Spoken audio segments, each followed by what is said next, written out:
Hello everyone, welcome to the channel. This is Fahad Mirza, and in this video we are going to have a look at a very low overhead tool called as XGrammar. We know that we are living in an agentic era. Everyone is talking about these AI agents, and almost every day we are looking at new ways of embedding these AI agents in our day-to-day work tasks. One key property of these LLM agents is that they not only respond in raw text but also can generate code, call environment functions, and even control robots. LLM engines need to produce structured output that can be consumed by downstream agent systems. Example of these structures include JSON, SQL, Python, and much more. But it is extremely hard to enable both efficiency and flexibility at the same time. Modern GPU systems are getting so fast that simply running grammar and structured constraints on the side will slow down the GPU execution, especially on the latest GPUs. Also, general structure specifications such as context-free grammar are really challenging to accelerate because they rely on recursive stack space. That is where this tool XGrammar tries to help out. It brings a systematic set of algorithm and system optimizations to significantly accelerate the token mask generation in structured generation of output. It also enables co-design with LLM frameworks that further eliminates latency.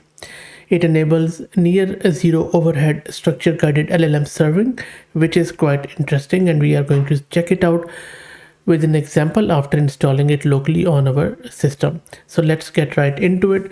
Before I do, let me introduce you to the sponsors of the video, who are AgentQL. AgentQL is a query language that turns any web page into a data source. With its Python SDK and live debugging tool, you can scrape and interact with web content. AgentQL works on any page, it is resilient, it is reusable, and it structures the output according to the shape of your query.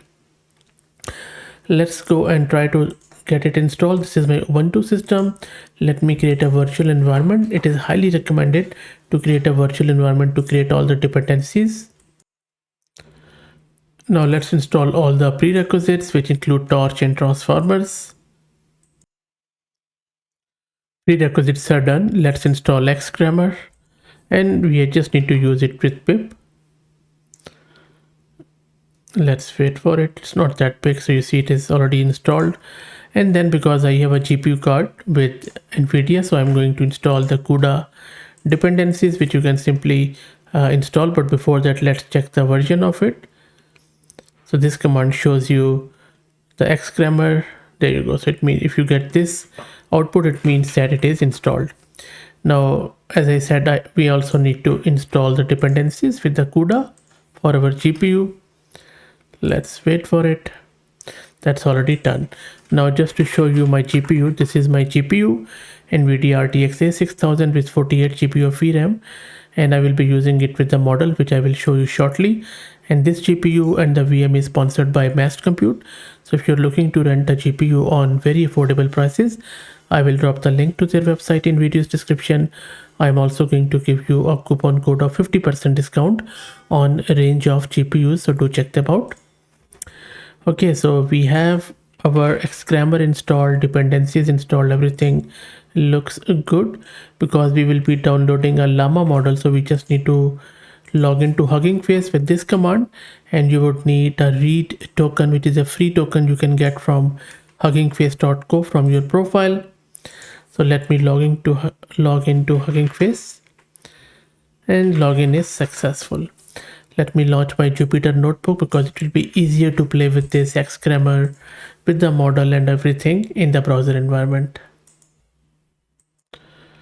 Okay, let's first instantiate the model tokenizer, and let's import the XGrammar. As you can see, so this is just simply importing XGrammar, our torch and transformer.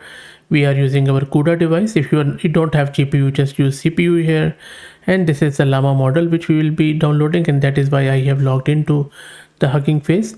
This is what downloads the model and tokenizer, and then this is where we are just telling it the system and user prompt.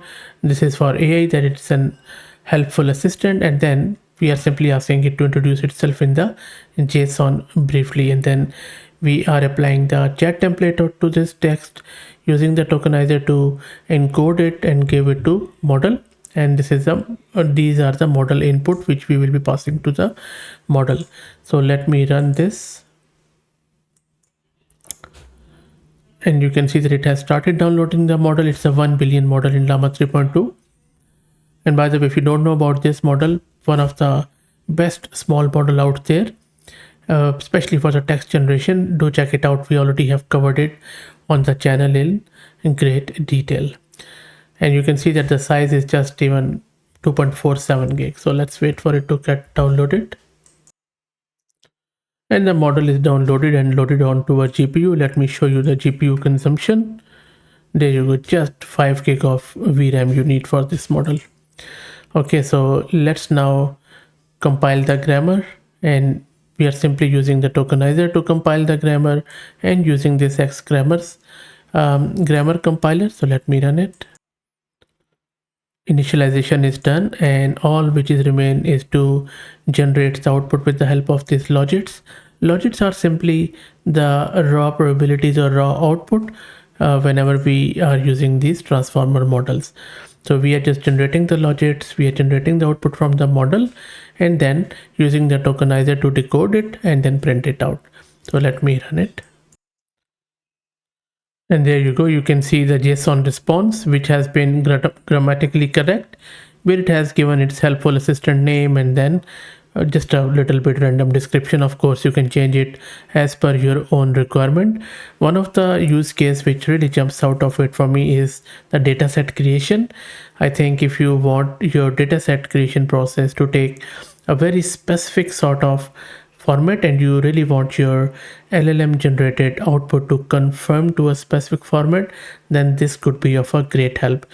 As I said earlier, there could be a lot of other structured output which could be used, because this library seems to be quite good at defining and compiling grammars that can be used to constrain the output of these models, because it enables the developers to specify the structure of desired output using a grammar definition language, and then compiles this grammar into a format that can be used by language models to generate conforming text.